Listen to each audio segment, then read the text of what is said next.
one of the projects you mentioned I have to ask about is Lisa Frankenstein. Frankenstein. Yes. That sounds like there's a fun story behind that. So Lisa Frankenstein is the brainchild of myself and my friend Sam, who I met at a festival in Baltimore that was like a weekend of industrial and black metal called Days of Darkness. We bonded over our shared love of Controlled Bleeding, the old industrial band. And Sam was very supportive of me doing Hemwick. And then right after I started Hemwick, I said, we need to collaborate together. So we started kind of talking about it and brainstorming ideas, which eventually became the creature Lisa Frankenstein, where we jammed together over the phone. We put it on speaker or whatever, or Bluetooth speaker, and try to hear. I mean, you're playing, you can't hear each other really. I'll send my we know that feeling here. Right. And Sam will stitch together basically during the mixing process our song, my part and their part, into one song. So it's just that's where the Frankenstein part comes from. That's a great concept. It's fun. I love it. I like that. It's fun. Let's talk Naegleria. I told you I'd screw it up. Now, yeah, I can't even say it. Josh, do you want to bring in the pronunciation? Now, we literally played it 3 times over. Naegleria Fowleri. Yeah, that's what was that? Did they say it? I heard something. Yeah, me too. They're not popping in. What's the project? Naegleria Fowleri. I can't even say it. That is going to. There we go. Naegleria Fowleri. There we go. That's and we're kicked off Twitch. All right, guys. That was fun. It wasn't that bad. Oh no! All of a sudden, the Necronomicon lights up like a Christmas tree, and shit just starts flying everywhere. Hey, the Necronomicon's in a glass case in the other room too. I do got the one in there. That's gonna be. It's a collaboration between myself and my friend Jordan Heston from the black metal band Hereside. It's gonna be about depravity, violence. It's gnarly, nasty. There's a theme. No holds barred. We're going for it. I got one song. I'm not even going to say what it's about because it will get us kicked off. I will say I will talk to you guys about it off the air. Sure.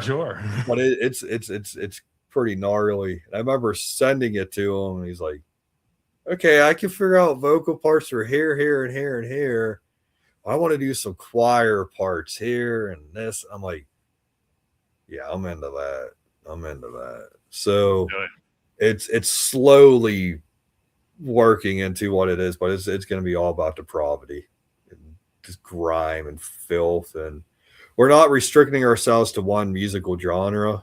In the beginning, we were kind of like, let's do this or that. And it's like, let's just see where it goes. I'm looking forward to the smooth jazz song that you do. I definitely want to surprise everybody with that one, and there you go, ruining it. Man. We are talking about doing some spoken word as well. Are you familiar with Christian Death and Roz Williams? No, I am not. Okay, well, Roz Williams had a spoken word album where they layered their voice as instruments and manipulated it. I was like, that would be cool to do some songs like that. So we're going to try some stuff like that as well. And that sounds interesting. Yeah, to check that out. Yeah, we're going to I'll send you some stuff for Roz Williams, but we're definitely wanting to explore different themes and styles as well.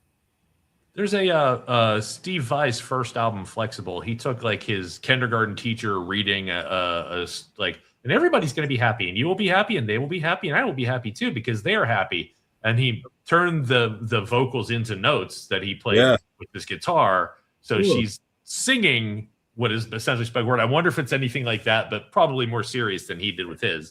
Oh, it's definitely more serious, but it's a lot of that. And you're like, man, that's fucked up. Where you get these trills of them talking as they continue to talk. So it's like a lot of echoes and very strange where they're panning voice in this ear and left and right ear. And it really becomes a trippy atmosphere. I love it. I would like you to send me a link after we're done here That sounds interesting. Actually, like a lot of the stuff you're doing sounds like stuff I want to partake of, at least see if I'm interested in. There's a lot of stuff going here, but we have one of your bandmates from Gloomful here in chat. Hopefully, still stuck around. Let's talk Gloomful. How'd you like that segue? Was that great or what? It was. Gloomful. Great. There's a funny story how it began was Sakari does her own music, and I remember saying like great job on Instagram. And then one day I'm like doing some housework and I get a notification like from them, but it said like I did music for him. Like, what the hell huh? Well, he did a DJ mix type thing and used one of my songs. I was like, I don't remember giving you permission. Well, I wasn't mad. I was kind of confused. He's like, I wanted to showcase all these artists and I like what you were doing. I was like, yeah, we should collaborate sometime. Well, that day he sends me a track that he wrote for me. Hey, here I wrote a track for you. Okay. Listen to it. All right. I got an idea. So what I would do is I would take Sakari's track they sent me, run it through my gear. Then I would write my own track over top of what they did while using the manipulated part, send that back. They did their own thing again. It just became its own beautiful project. There's moments where I'm like, this sounds like old Skinny Puppy, and other parts it's like heaviness, a lot of screaming on their end. It's great. It sounds like different. What were you gonna say? It sounds like different directions fighting for the true answer, sort of thing. Like I don't want to say personalities or people, but it's like there's something that belongs here, and then that takes over. But you're like, but something else is here, and it pushes that back, and then you finally get what you want. Yeah, in the center. It's really it, and it's very accessible for me. It's because it was almost sounding like Witch House dancey music, because I'm not familiar with what Witch House was until they sent it. I'm like, I don't know what the hell to do. And then it became very much like just pure and more pure and modern industrial sounding. I was like, I like this. And you can dance to it. Meanwhile, it's like heavy, oppressive sounds coming from my head where there's these dance beats happening. I love it. I love when stuff goes together. That's when we were talking earlier about why I love Bungle and Zappa. I love when stuff that shouldn't go together and shouldn't work goes together and works better than you can imagine. I just love that. Oh, me too. Hey, I want to ask you. We're winding up here, running out of time. But before we do, my last two questions here are: where do you want this career, or where do you want this art to go? Ultimately, again, you're not out there to please people. I understand that, but where would you like to see your art? You're in the old folks' home, and somebody comes in and they throw whatever the future's version of a newspaper down in front of you, and it's about your art. What would you like to see? He did it his own way the whole time. You know, I don't ever really think of that. I'm happy with just where I'm at. Like, getting to do this is incredible. Like, fucking love it. To be honest, like I still go, why does anybody give a shit? Because I don't think about it. Neurosis, Scott Kelly from Neurosis said, never pander to your fucking audience. And that's something I keep down by my gear all the time. I look at that every time I go to write. Don't pander for anybody. And another, they're there to hear what you come up with, not what you think they want to hear. Yeah, and another thing was, if you're gonna sing about the apocalypse, you better sound like the apocalypse. So those were two things from them that I really took to heart. Like, I'm gonna give everything I can to this and do it my way, and that's how I want people to hear it, to people to receive it. And like I said to you in an email before, was I love when I see people tapping out on songs and I go, okay, you're not free. Hey, I tapped out. You saw me tapping out. Yeah. And I'm fine. I like it. I'm going to go back and listen to more. But I have to find my space to get there unless I was at work. Yeah. It's not like, but yeah. And that's what I loved about it too. That's when I knew I had a good guest, because you sent me what you love. And it was about, hey, here you go. That says the world about you. Well, thank you. It's like when I wrote the album Vanity Through Suffering, the anti-war album I did. Yeah. that was just a brutal experience for me to write, like the research and everything I put into it, because it's like I have to know what I'm writing about to try to do it. And I remember giving it to a friend, Sam and Lisa, and they go, man, I was listening to it on the subway and I felt like I was in a war zone the whole time. It fucked me up. And even Sam will tell me, like, yeah, I got to tap out on some of your stuff. It's too brutal. And other It friends takes you have there. told me That's a that. good thing. Like art is supposed to Yeah. generate emotion or bring emotion out of you. Oh yeah. And It does it to me. even if when you see an actor who plays somebody shitty so well that you hate Yeah. him, the actor himself or Yeah. herself, Yeah. that's a great job. It Like is. they brought out the emotion in you. Like that's what they wanted to do, and they did Oh it. yeah. I love that stuff, and that's what you're doing. You're like, Same I want here. you to think. Yeah, That's really what beautiful. it is. I get to points where I gotta just I lose myself in these roles I'm making. And I did Patrick Bateman. I did send it to you, I think, right? Yeah, yes. Well, you That's mentioned it very least. Featured in the outro today, I think. is it? That album Yeah. fucked me up. It fucked me up, like, because I was going to the headspace of this psychopath, sociopath, like living in what they would do, and it fucked me up. I did a song recently for a compilation about Black Christmas, and I was getting to the headspace of Billy, and I remember sitting on my porch trying to decompress, and like, he's still here. I can still feel that heaviness, and I had to finish the track. And like you said, when you know a track's finished, it was that. It was like that energy, like, excuse me, I got to get this out of me. I got to get this off of me. And it's like I much rather record when nobody's home, so I can Oh just yeah, go to those places and then have time to come out of it. yeah. Because Even it's doing the garbage AI music that I do, like I could do it with these guys here, but I have Yeah. to be alone in this space because I might walk around the room like kind of bouncing to something or Yeah. making a weird movement. It's something you don't want somebody to walk in on when you're being creative and you're Oh yourself. yeah, It's harder when somebody's else in the room, at least for me. Other it people is might for be me too. inspired by that. I'm not telling people how to be creative, but for me, Yeah. it's kind of like it's like your orgasm face. You're glad it's dark when you come. You know? Like, Yep. Oh, I agree, brother. It's yeah. like when I'm setting up to record, I'll just turn everything on, come upstairs, pop on a movie, let it warm up. I turn the speakers on so I can hear it, put something fucked up on the TV to get into that headspace and just like I need that. I need to go there. I need to see this. And it's times like you don't hope, okay, hopefully no one knocks on the door. So sometimes I'll go to the room next to my gear, turn and do that. So I can really go to these places. There's Yeah. times I'll be running samples like some really strange stuff, and you're like, man, hopefully nobody showed up to knock on the door today while that was playing. Police here, welfare check. What the fuck are you doing? I've always questioned that if that's ever happened. Oh God. It's someday. Hey, just make sure you have a card ready from like, yeah, I know. Here's what's going on. Before we get out of here, we're running out of time. I appreciate you all the time you spent with me. It's been amazing meeting with you, learning about you. So much. Thank you so much for being here. But I have one big question for you. Yeah. Because I see you as a guy that I will be revisiting in the future. I want to know, because I like setting these marks and coming back to see what happens. Can you name 3 people that you would love to collaborate with? Yeah, definitely. Kevin Key from Skinny Puppy. I knew Skinny Puppy was going to be in there. Yeah, definitely. Kevin Key. I would love to get to work with Kevin Key.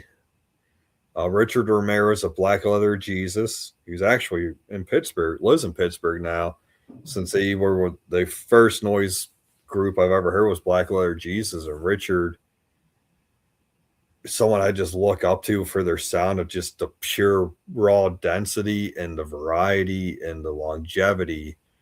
And that leads into my third choice, Merzbow, the Japanese noise artist who's been around since 78, 79, maybe earlier. Hundreds, 500 some releases. Someone who I will even say, like, I've ripped off at times trying to emulate their sound and style. Figure out Like, how it's done. Yeah.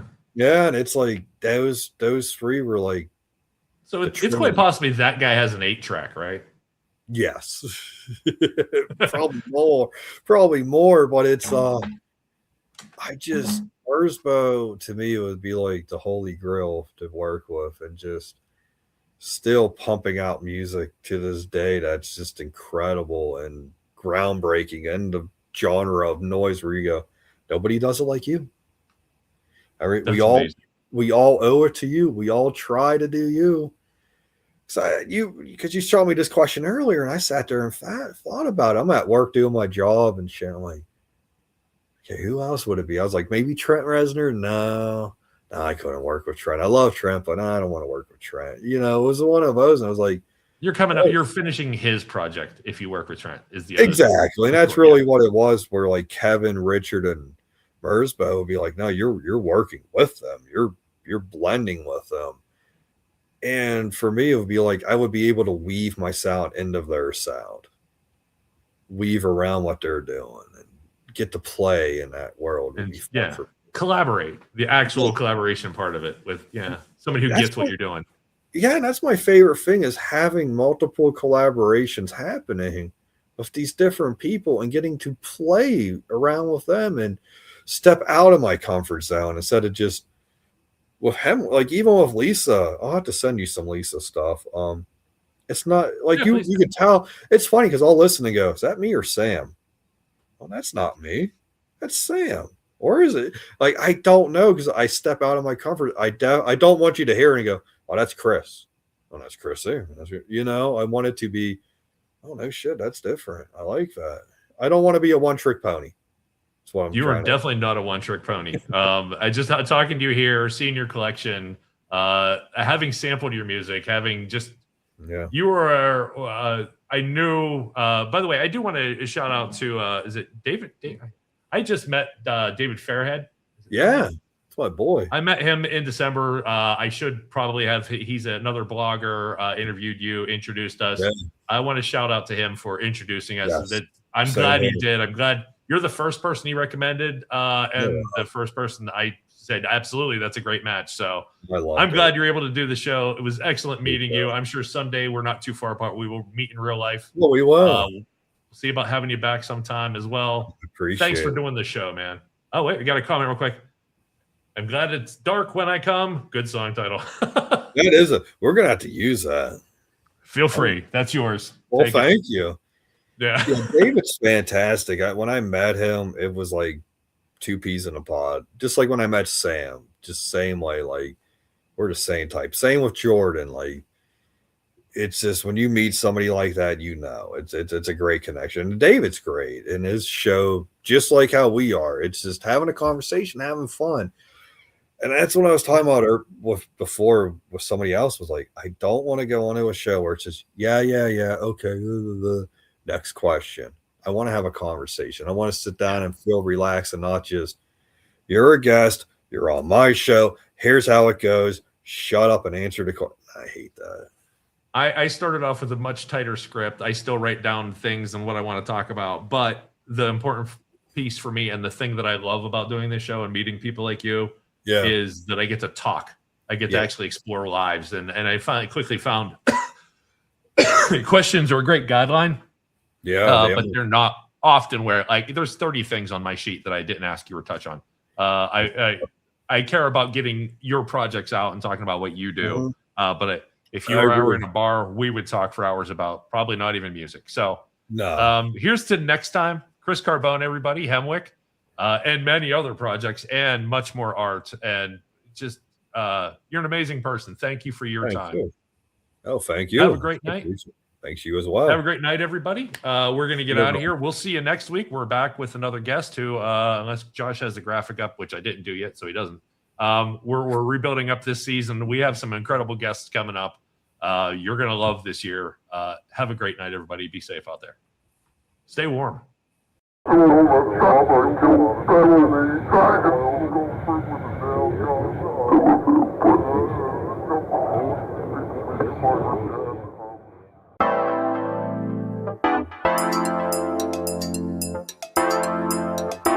Have a great one. Thank you, everybody.